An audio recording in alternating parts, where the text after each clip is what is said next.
Are y'all ready? It's time.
Woo! Good evening, everybody, and welcome to Moments with Mama Sue. I'm Mama Sue Roseberry, and what a pleasure it is to have you all to join me on this evening. I tell you what, connecting with you is the best part of my day, and I look forward to it every single first and third Monday of the month. So here we are, y'all. I blinked and it's already March. Can you believe it? Can you believe it?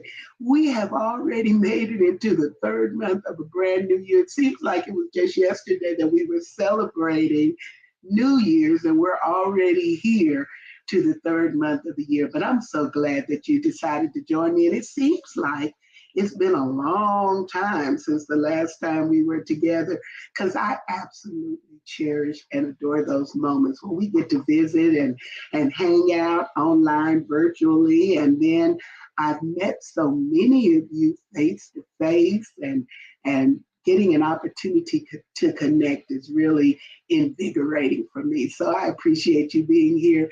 If it's your first time, be sure and drop that in the chat because I always like to send some digital little something, something to the first time watchers and let you know how proud and excited I am that you punched a hole in your schedule and you came to join us on Moments with Mama Sue. And of course, we like the chat to be lively, fun, and everybody interact. And our greeter, Lori Williams, is out there. She's going up and down, chatting with everybody. So it's always fun. And I go back through all of the comments after the broadcast is over and just read every single one and try to respond to everybody. So I really like doing that. So y'all be extra lively in the chat tonight. Got to give a shout out to the WJIL.today listeners who will actually see replays of Moments with Mama Sue on Tuesdays, Thursdays, and Saturdays at 3 o'clock a.m., 10 o'clock a.m., and 8 o'clock p.m. Eastern Standard Time on www.wjil.today. And they get an opportunity to listen to us on gospel radio and also to watch on Roku and Fire Stick TV. How about that? So can you imagine 3 a.m. somewhere in the world and somebody is getting all of this brightness and brilliance, but it's just so great. And I appreciate it. We love everybody that's able to watch with us in real time, but it is exceptional when you get to watch in replay too. So we appreciate that. And I continue to say that God is up to something, and I'm down with whatever He is up to. How about that? We want you all to stay connected, and you can see where I will be in person over the next month. Of course, we have World Storytelling Day coming up. There's a whole day committed to world storytelling. And the theme this year is going to be Together We Can. And storytellers all over the world are giving back by sharing storytelling programs in their community. And I wanted to be a part of that. So I will be doing community programs at the Midland County Public Library, the Centennial Branch at 10:30 a.m. on March the 20th, and then also at the Manor Park Clubhouse in the Sparks Great Room on that day at 1 o'clock p.m. If you'd like to come out, it's free. Come on and join me. The storytelling is going to be interactive. It's going to be fun, and we're going together to share storytelling that I think will be inspiring and fun for everybody. And then, of course, the end of the month, the 24th and the 25th, I'll be at the Texas Mass Choir in Beaumont, Texas. So if you're in East Texas, in that, as they say, neck of the woods, come on out to Texas Mass Choir. There's a concert on that Friday night, the 24th, and I'll be there. And then as well for classes and opportunities on the 25th. I would love to see you. So that's just 3 days of the month that I'm booked. But if you would love to have me come and be part of something that you're doing or sharing what you have going on, you know I would love to come.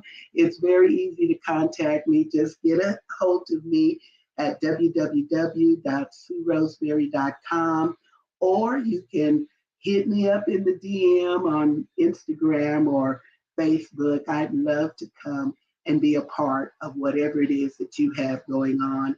We also want to remind you that you can get my children's book, Miss Annie from Way Down South. That's still available, and you can order it at www.sueroseberry.com, and Miss Annie can come where you are. And when you get it, you can download the audio files where I am sharing the story, or you can also have the version where your children can sing along with the story. It's all there, and I would love for you to have it. Then on tomorrow, the first and third Tuesday, something about that first and third, y'all.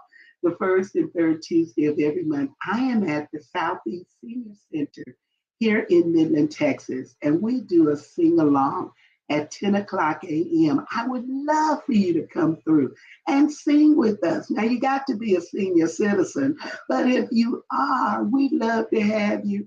And if you just can't make it at that time, you can join us virtually. You can tune in via my Facebook page, Mama Sue Roseberry, and I usually go live around 10:30-ish, and we sing inspirational songs, and it's so much fun. You may just see somebody you know singing. Besides me, you may see some other faces that are familiar to you singing. So we'd love for you to do that.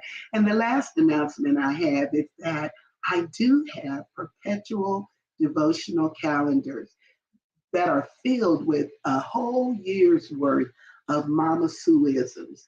Those are little nuggets of thoughts and inspiration that the Lord has downloaded to me that I'd love for you to have. And you can get that via my website as well. And let me see, what is today? No year, so it's perpetual. You just keep flipping and flipping. Okay, March the 6th, it says, no one is exempt from making mistakes. What we learn is that a miss should not take us to a place where we refuse to try again. Keep fighting. And you can get the desk calendar for your desk or share it with somebody else that's important to you and be able to bring them along with what you got going on. So we have all of that happening. But aside from that, we have a fabulous guest with us tonight. I told you it's Women's History Month, and I've been so excited ever since she said yes, she would come on and have conversation with me. I've known her for quite some time. She's been a stellar, inspirational young woman in our community, and we're going to get to visit with her right after this. Today's broadcast is brought to you by Miss Annie from way down south. She's loud, she's fun, but you'd better watch out. Put on your seatbelt and take the rollicking ride with the unpredictable Miss Annie as she whips and turns and drives straight into your heart. Own it today at www.sueroseberry.com. Woo! So you can get Miss Annie today. But my special guest today is Attorney Natasha Brooks. Natasha is a native of Midland. She grew up here, has been a long-time resident, but she aspired to do so many things. And she has just gone on and just made us peacock proud. Can I tell you, peacock proud, because she has so many innovative ideas, and her career has taken her to levels beyond what we could even imagine, having grown up as a little brown girl in our community. And now she's a woman and raising her own child and doing so many things. And we're just so proud of her. I've been blessed to know her for quite some time. She worked here in Midland for a spell, and then she went on to become city attorney for a sister city. So would you join me in welcoming to Moments with Mama Sue, Natasha Brooks. Hey, Natasha. Hello. Thank you for joining us on Moments with Mama Sue. Thank you for having me. Natasha, let's talk about it's Women's History Month. So let's begin by talking about what it means to you to be a role model for other women, for young women coming along and girls. Well, first of all, it's an honor, and I'm humbled to be a role model to other women and other girls. I never really think about or consider myself a role model, but it's awesome when people consider you a role model. It means a lot. It means that, there's a lot of accountability for how you carry yourself and the things that you do. So it's very, while it's very good to be a role model, it's not that easy because you have to be very cautious of how you present yourself and how you carry yourself with the young girls and them watching you constantly. What is something that you've been, I guess, had instilled into you as a young girl that you feel like it's so important for us to pass along to another generation of women? Well, my mom always instilled in me to carry myself with class and dignity. And so I think it's just very important for young ladies to know how to carry themselves. Well, that is important. Now let's go back a little bit because you've got brothers. You've Yes. got brothers. What was it like growing up to be amidst all of that testosterone? Because I was an only girl too, and I had three brothers. So what was it like for you growing up? I think it was pretty fabulous for me to grow up with only brothers because they loved their little sister. And so there were times that I should have gotten in trouble, and they would guard me and protect me and do everything to make sure that I wasn't, I didn't get in trouble. And then they also taught me a lot. So it was really good growing up with three brothers. And because there's such a huge age difference between me and my brothers, 10 years between me and my baby brother, they also think that they're my dad. So at times you're kind of like, you're getting on my nerves. I'm grown too, but they really do think that they're, my dad. They be trying to tell you what to do. Oh, You all the time. you had mentioned your dad. Now you grew up in an entrepreneurial family because, my goodness, Mr. Brooks Barbecue is famous in Midland. If y'all don't know, now you know. Brooks Barbecue and the home of the Fat Burger. Oh man, but almost as famous as the Fat Burger was your mama's pies. Yes. And it was just all that. It was a whole thing. And I think the whole city kind of went into mourning when they closed the doors finally and weren't going to make any more than great big old chopped beef sandwiches that I love so much and all of that. But you grew up in an entrepreneurial family. What did you take away from them about giving back to the community and sharing? I think I took so much away from my family about giving back to the community. My dad, he still loves his community. And um, as a business owner, I really, really enjoyed the way that we had a family community. And I'll say this, I know you asked me a question, I'll come back to it.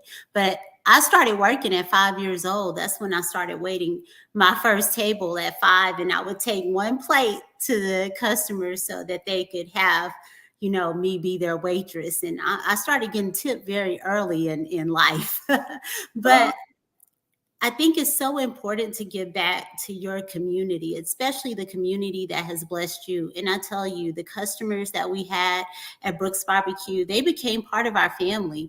And so it was important to give back. And even through owning a business, you give back. You give back in that business environment because you can encourage people and you meet so many people, and I know so many people, and a lot of times they didn't even know what my profession was because they knew me from the restaurant.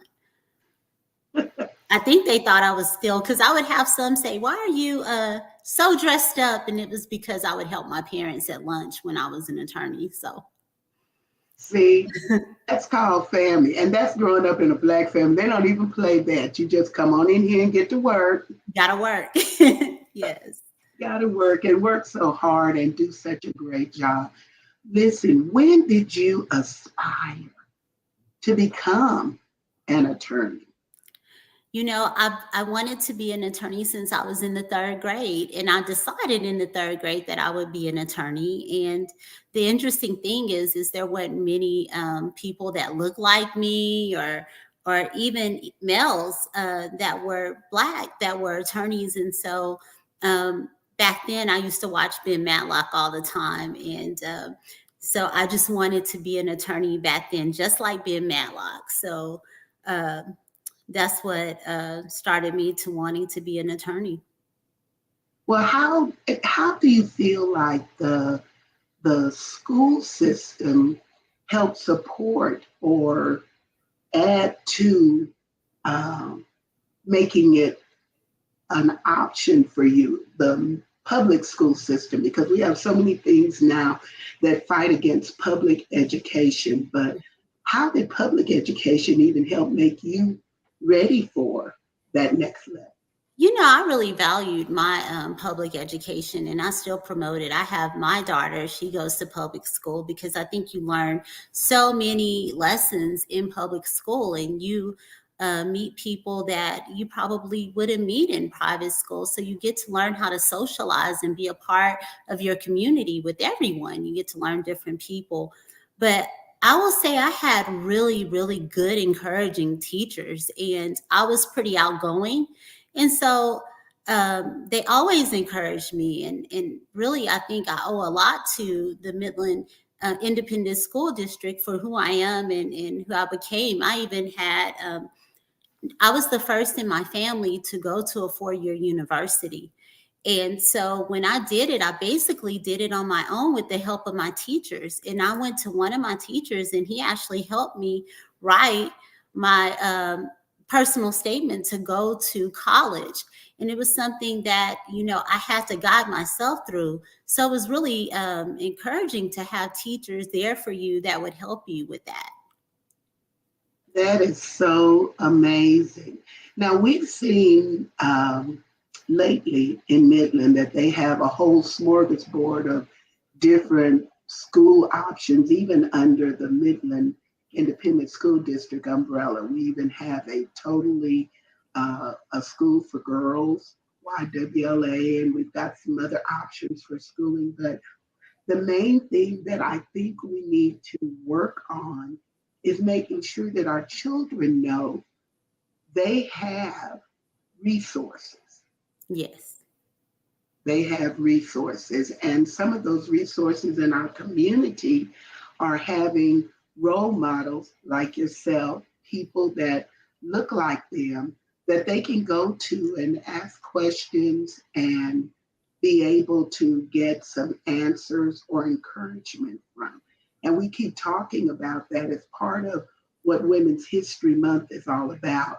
But what do you see as being one of the needs of young girls, especially in the African American community? I think it's important, and we get bogged down in our work and our employment, but I really do think it's important for them to see successful young African American women that look like them doing great things. And there's so many in the city of Midland and even Odessa. A lot of people doing a great thing. So I think it's important for us to volunteer and to mentor and to get out there to be seen, so that children can be encouraged that they can do things even bigger and better than I've done or other role models have done. That's great. And how Sharon posted a question, Sharon Seabright. She said, how do we make these resources available? How do we begin to share these resources? When I first started volunteering, it was important to me. So when I went to college, I started mentoring with the schools, and it was communities and schools. And I was able to reach a lot of young women doing that. And of course, I'm a part of a sorority, Delta Sigma Theta, and we prided ourselves on volunteering in the community and mentoring young ladies. But now I think, man, it's really encouraging, because unlike when I was in college and younger, we did not have social media. So now we can make resources available even through social media. That's great to know. And then also to recognize that we have opportunities to reach people beyond just where we are. Yes. I find that all the time in social media, because sometimes people reach out to me from places that I've never been to physically, but technology has brought that to bear. And it's real important that we are role models, not just in person, but also virtually. Yes. You feel about that? Yes. I think that's really important. Absolutely. Well, we're going to talk a little bit more with Natasha, and we're going to find out about who some of her strong female role models were right after this.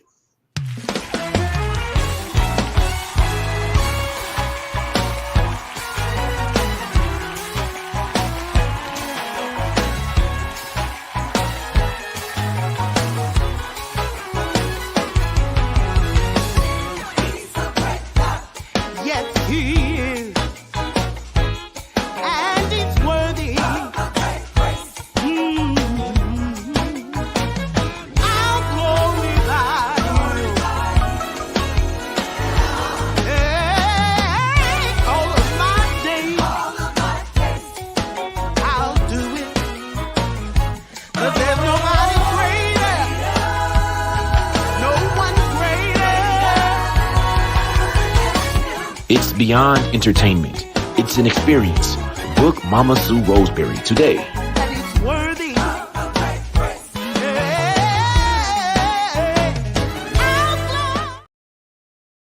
If you're just joining us, we're proud today to have with us attorney Natasha Brooks. And Natasha is a resident of Midland at the moment, but she's had some great female role models. So tell us about some of them, Natasha. Of course, the very first female role model was my mom, is my mom. She's so encouraging and such a strong woman and has taught me so much. So she is just one of my very, very strong role models. And I'm blessed because I know everybody doesn't have that opportunity to have a mother like I do. She's fabulous. Um, you're one of my role models. I remember when I really had a chance to be able to meet you and to work with you on the Negro Business and Professional Women.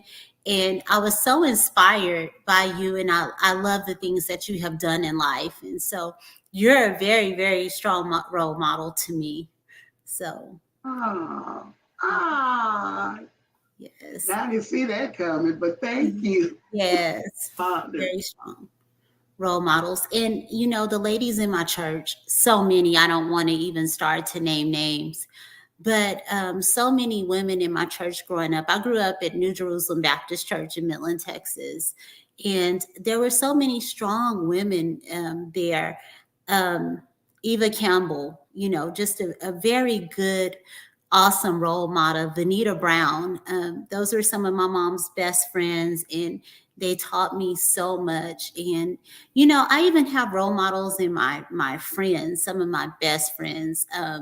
One is Letitia Reed Wilson. She's a great role model, especially in the medical profession and all of the great things that she's done. So there are so many strong role models out there. Absolutely. I think that's wonderful. Now, if you had a chance to go to lunch with someone past or present, strong role model, who would that be? Um, I think it would probably be Maya Angelou. I think it would be wonderful to go to lunch with her and just to be able to sit down and talk to her and glean some of her wisdom and knowledge. And just her take on life. I mean, her voice Yes, was so, she had such a unique, calm something to her voice. yes, Spoke and you paid attention. She wasn't hollering, but she would just be speaking and yes. She you just commanded your attention. And I bet some of the things she went through, none of us would be able to imagine. So it would be great to hear her testimony and just her to offer encouragement. yeah. And speaking about things that she had gone through, we know that I guess I want to say we know that tough times help to make us. What do we glean from adversity? What do you glean from adversity? You find out who you really are doing adversity, how strong you really are, how you look to God, how you lean to your faith during adversity. And I think you learn more during adversity than you do at any point in your life. And you see how strong you are and how you're made up. Well, I agree with that. And I will also say that one of the other things that is positive that comes out of adversity is that you discover who your real friends are. Oh, definitely. Yes, definitely. And then you also discover people you thought were your friends were not your friends at all. So, yes. That part. Yes.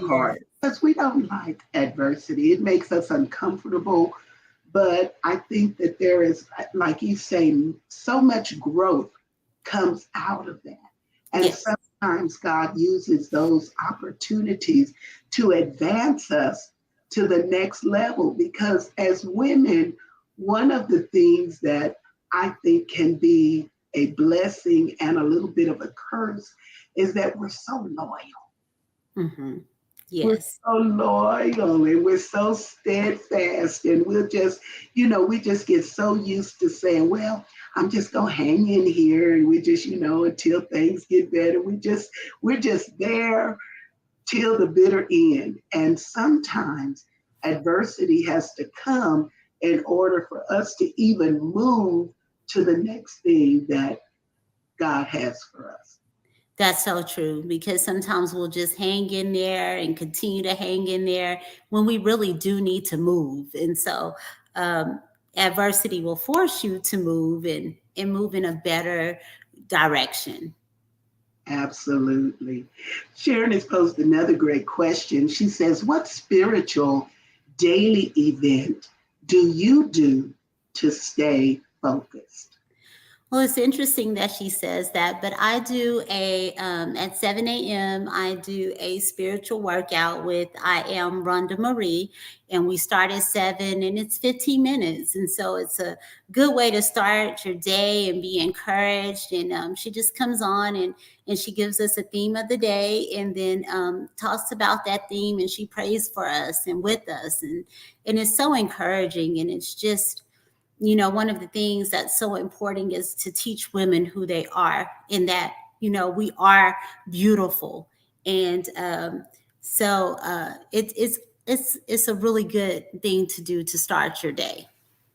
Ah, that's good. That's a wonderful resource. And any of the others of you that are in the chat, if you have some devotionals or something that you're doing that you would like to share, we'll put them up on the screen as well.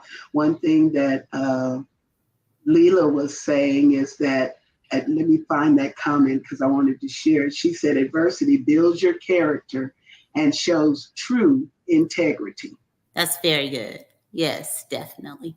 I think it does. And everything that happens, you don't always get to have a fair fight or confrontation. You don't always get that. So you've got to learn what your real resources are. And thankfully, if we have community, if God has planted us where we have community and a support system, that is so integral. That is so important. I can't talk enough about how important it is to have a community. And as women, we know this is true. Raising families, we need a community because that's important. You can't raise children without help. Right, right. We Yes. need help. So talk, Natasha, a little bit about what it has meant to you to be a mom. What have you known and grown through in that adventure? Wow, let me tell you, it's definitely been an adventure. I've learned so much, and you know, my baby at times she encourages me because that childlike faith that she has. When I um, lost my job, I said, "Baby, are you okay? Or are you worried?" And she said, "No. You have a degree. You're an attorney. What are you worried about?" And so it's just that childlike faith, and she hasn't missed a beat. But we learn a lot because I think the kids today they go through so many different things that we went through, and so even in trying to raise a child into, you know, I want her to be just like I was. I want her to be studious, and my mom never had to tell me to study, and I have to continuously get onto her about studying. But one thing that I find is that all children are different. And so I also have to learn how to communicate with her. One thing is, she really doesn't like to be embarrassed or called out, and she wants you to hear her side. And, back in the day, it was no hearing you out. It was what it was, and if you were going to get in trouble or you were going to get a spanking or grounded, that was it. But now you have to hear children's sides and hear them out, and then you have to give your perspective. And so it's more of a communication with her.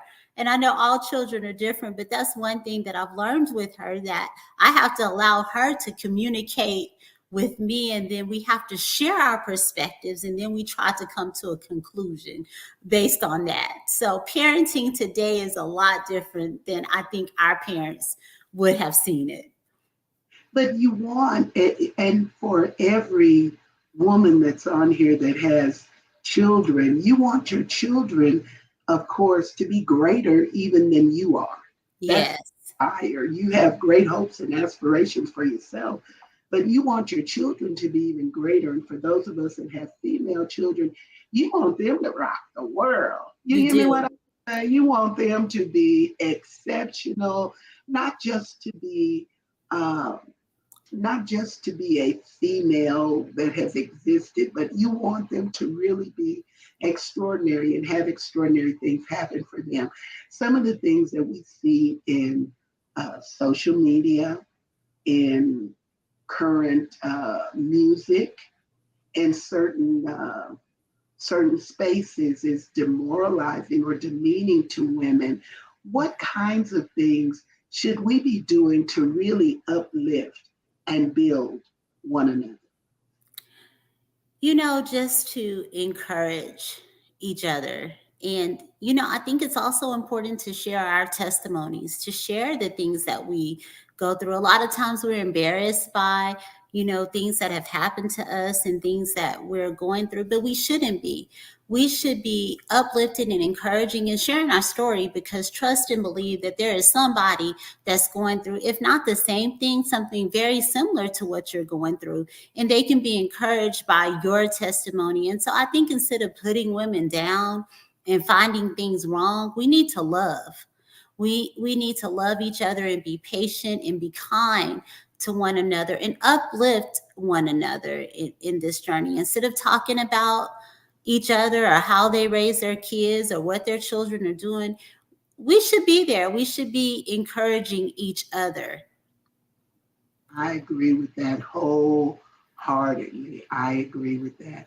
And if there is a way to, everything even that you think, let me go solo on this so y'all will know exactly what's in my face.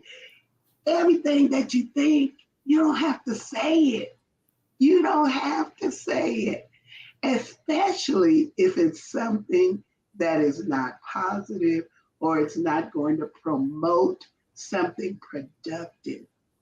We just don't have to say everything, because we got to learn how to be builders. We got to learn how to be builders, how to lift people up. And most people already know what they're doing wrong. Yes. Mm-hmm. Yes. Most Definitely. people already know what they're doing wrong. If you weren't an attorney, Natasha, what would you be? I would think maybe a teacher. Um, I love children, and so I would probably be a teacher and work with children. Uh, uh, well, see, that's a little insight. We Yeah. hadn't had you be a teacher and work with children, and you do a good job of that too, because I've seen you working with children in ministry. How important is it that children get an opportunity to participate in some kind of spiritual education? It's very important. I think it's the backbone to who they become and what they become.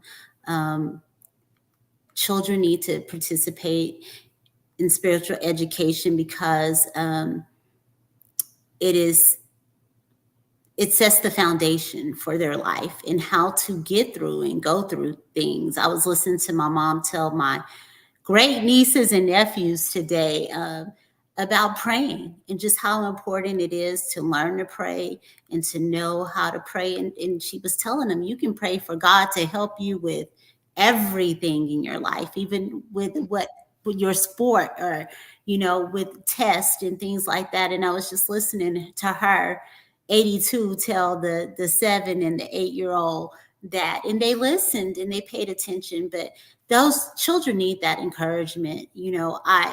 I find it so rewarding to be able to encourage children, and they need to feel special, and they need to know that people love them outside of their family unit. So I think it's just amazing for them to have that foundation. It's very important to me for children to have that foundation, because that might be the only love they get outside of their home. Or even if they're not getting loved in their own home, to come out and to be loved in that environment, it could change a child's life. Ah, that's good. That's really good. Well, it's interesting to note that Women's History Month really just started a short time ago, literally. I was reading up on it and I saw where it was initially proposed as a Women's History Week back in 1981, and that hasn't been that long ago. And then finally in 87, it was made a whole month where we would kind of dedicate to encourage the study and the observance of the vital role that women have played in our country. All kinds of things that women have done. And I know that there's that glass ceiling, that they always talk about. And even when it's been broken or shattered, somebody will come through and fix it, put it back in, put it back up there so that it makes it hard for us to achieve. But what do you see as one of the primary obstacles to women being able to excel even in their career choices when they're obviously maybe more skilled, better prepared, better at doing the job than their male counterpart? I think that, I guess just people not trusting that women can do it, that a male can always do it better. Especially with different roles, you can see that people at times they want to just pick males and not give women chances. So I think that we still face that barrier of not being given the equal opportunity that everybody says that women are given at this time. I think we still have that barrier. Yeah, I agree. And even though we outnumber men in the workforce, in the church, everywhere, sometimes that lack of trust is just still there. But I find that many times, even women, we don't want to trust one another to be in supervisory roles and excelled positions. So we've got a lot of work there to do is on our own to make sure that we're supporting other women. That is so true. That is so true. And just maybe insecurities and jealousy, we have to get rid of those and put that aside in order to, promote women and to encourage women. It seems like more women are in competition with each other instead of uplifting and encouraging each other in those roles. I agree. I agree. And Leela made a point. She says she just read somewhere that history months are for those who have been ignored in the story. So they try to celebrate by creating a month that will just hopefully prompt people to dig a little bit deeper, to find a way to pay attention to something that they might have ignored or been distracted and didn't really see clearly and pay attention when it was coming through. Yeah. So I appreciate that so much, Leela. Thank you for that. Have one other question that we're going to address before we wrap up this segment. And Sharon asks, how do you balance work life and family? How do you balance work life and family? Because it's a biggie. I would just say in the beginning, I didn't. I devoted all my time to work, and I thought if you do that, then you'll be able to succeed. But at some point, you have to really realize how important work life balance is and how grounded it keeps you in the mental health aspect of staying grounded with your work life balance. So something I make sure that I do most of my weekends, I really devote to my family. I make sure that I spend time with my family. And one of the things that we do as a family, when I can get to my parents' house or they can get to my house, we have dinner together. We still sit down and we have dinner. And when we have dinner, we don't use cell phones, we don't watch TV. We actually visit with each other. And so I make it a priority to one, devote my weekend to my family. And in the mornings, I wake up and I have time with my daughter, and just to be able to talk to her and visit with her. So pointers are that you just have to carve out that time. You have to make that time to have a work-life balance, because you won't always have your family. The children will grow up so fast. And so you just have to make it a point to have a work-life balance. Oh, that is so good.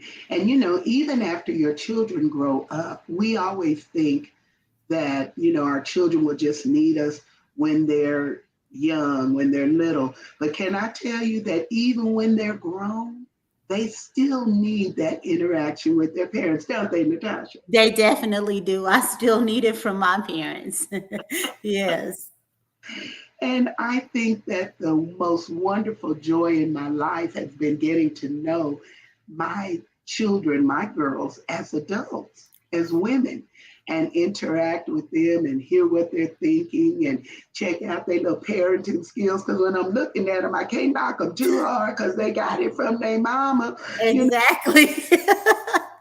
Yes, Some yes. of the stuff they learn to do and some of the things they say. Do you ever find yourself saying things that your mom and dad said that you just didn't think you would ever incorporate in your vocabulary? All the time, and especially in parenting, the things that they said to you, you thought, why are they saying that? And now you're saying those same things. So, yes, Yeah. definitely.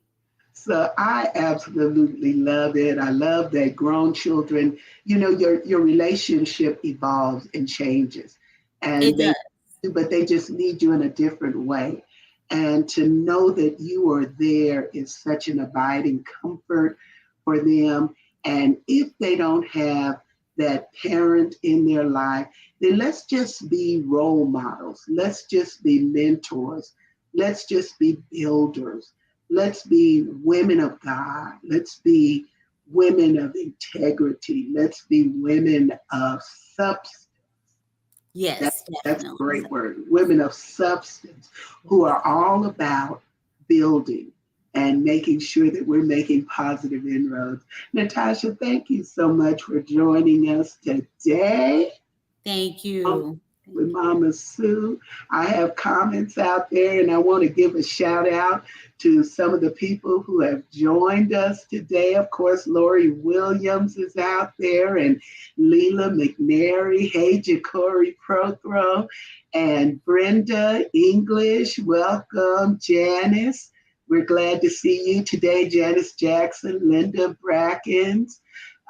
Let me see who else was on here. Just lots of people. Marquise Williams was on. We were glad to have you. Yanni Street. Thank you. She says she was a first time watcher. Yanni, we're glad to have you. Be sure and hit me up in the direct message and let me know what your email is, and I'll send you a little something for Moments with Mama Sue. Glad to have you, Lucille. We're glad to see you. Shout out to Sharon Seabright and Lucille Whitaker, and of course to Gerard Taylor and Ruby Byers. Oh my goodness, so many of you. I may miss some as I'm scrolling through. Cynthia Broxton. Oh, wow. How exciting. I may not catch everybody, but know that Brenda James, I see you, but I will be going back through. I will be going back through and shouting out to everybody. Marsha Cleaver, great to have you on. Thank you so much for watching. And Tashara, yeah, Tashara, thank you all for watching. And we invite you to watch every single first and third Monday of the month when I'm on live with Moments with Mama Sue. Come back and see me so that you will get to be introduced to some other wonderful people that I know. We've been doing this for almost 3 years, y'all. We're celebrating 3 years in the month of April. And I have some amazing guests lined up, and you don't want to miss a single one because we're on talking about things that are only positive. The negative bloggers and YouTubers and all that other stuff, I let somebody else do that. I got positive covered over here because that's what I want to be, is a builder and an encourager. Love you all so much. If you're watching and if you like what you have seen and witnessed, we'd love for you to be a part of what we're doing. If you want to know how you can support what I'm doing, you can simply make a contribution via Cash App at $Sue Roseberry, and I will take what you are providing to help me do more and to do better. And if Cash App is not your thing, somebody say, well, I don't do Cash App. Well, if Venmo is your thing, I got you at Sue-Roseberry-1. And if neither of those gives you a warm, fuzzy, I don't fool with electronic stuff, well, hey, I'm right there too. And you can just write a good old check and drop it in the mail at P.O. Box 51422. Midland, Texas 79710. And what I really want you to do is pray for me. Pray that God will give me wisdom about how to do things that are impactful and that make a difference for those that I come in contact with, because it's all about the kingdom. I love having you here. I'm so glad that you were here with me today. I want Natasha to hang out with me backstage in just a minute. But for everybody else that joined us, I'm going to say goodbye to you.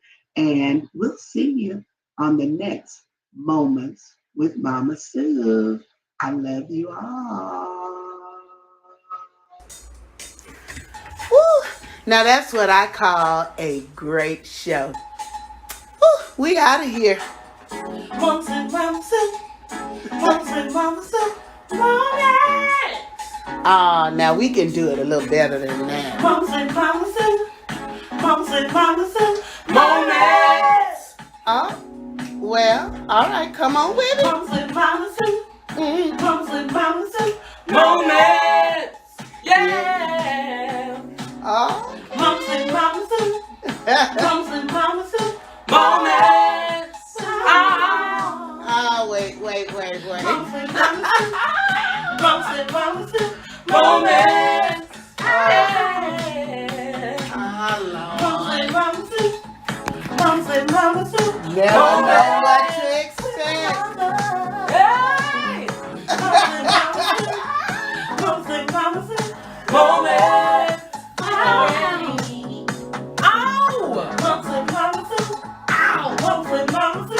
Moments, yeah.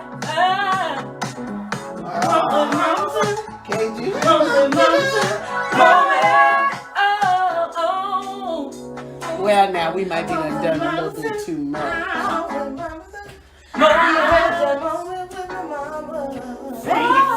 Sing it.